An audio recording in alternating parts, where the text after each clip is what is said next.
pedestrians. But anyway, this is an interesting song because it's a rock song, but it's not really using the typical scales that you might hear in rock music. You might hear Dorian, you might hear Mixolydian, you might hear blues, you might hear minor pentatonic.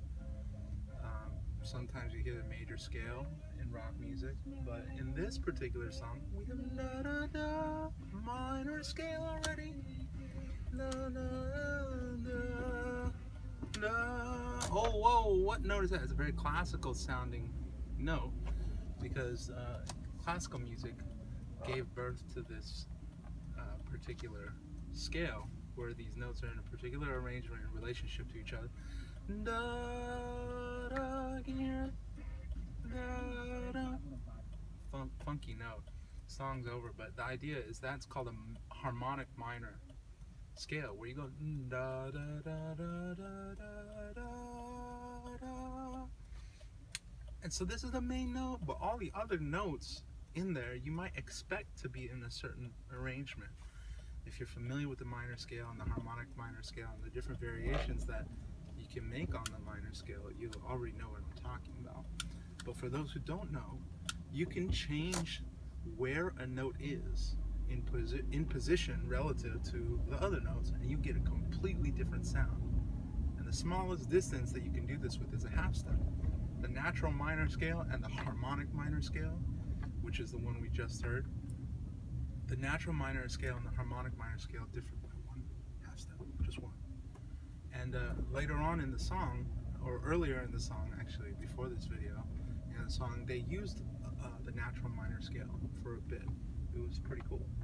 So they kind of went back and forth between the natural minor scale and the harmonic minor scale. When you make that change, you know, in theory it's very easy to put into words, but more importantly than the theory explanation is how it feels.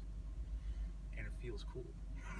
When you shift from one scale to another scale, a song literally feels like there's a shift being made. Songs that shift between scales, or maybe a subset of a scale would be a mode, songs that shift between modes, you feel a shift even if you don't know anything about music, because there's this beautiful kind of thing that happens where all the notes have a certain flavor, and then when you change one of them, it's like it's like squeezing a splash of lemon in your glass of Coke. That's what it's like. That's what it's like, folks.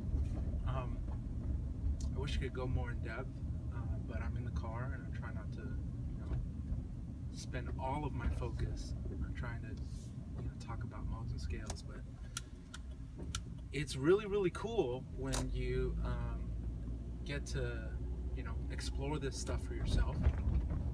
I go in depth in all this stuff in my theory series, and in the melody module, I set the foundation so that in future videos and future modules, all this stuff on modes is going to make 100% sense. It's very digestible and accessible, because in the melody module I lay all the foundation stuff on it. So check it out.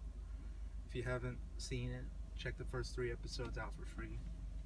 After that, at this point in time, those are all that you can see, unless you want to, pay for the rest. If you pay for the rest, I feel like it's still a pretty good deal, because, you pay a little bit less and you get an hour with a private teacher. Pay a little bit more, you get access to 10 total videos. Lots of visual aids and exercises to apply all these things by ear. But that's enough of a plug. Warren, why are you wearing a suit? Well, this is what I'm going to wear when I get married, and I'm looking for pants, because I can't wear this and pajamas underneath, and I'm going to try on some different pants to like see the whole ensemble together. But I mean, yeah, I know, Ellen's such a lucky girl, isn't she?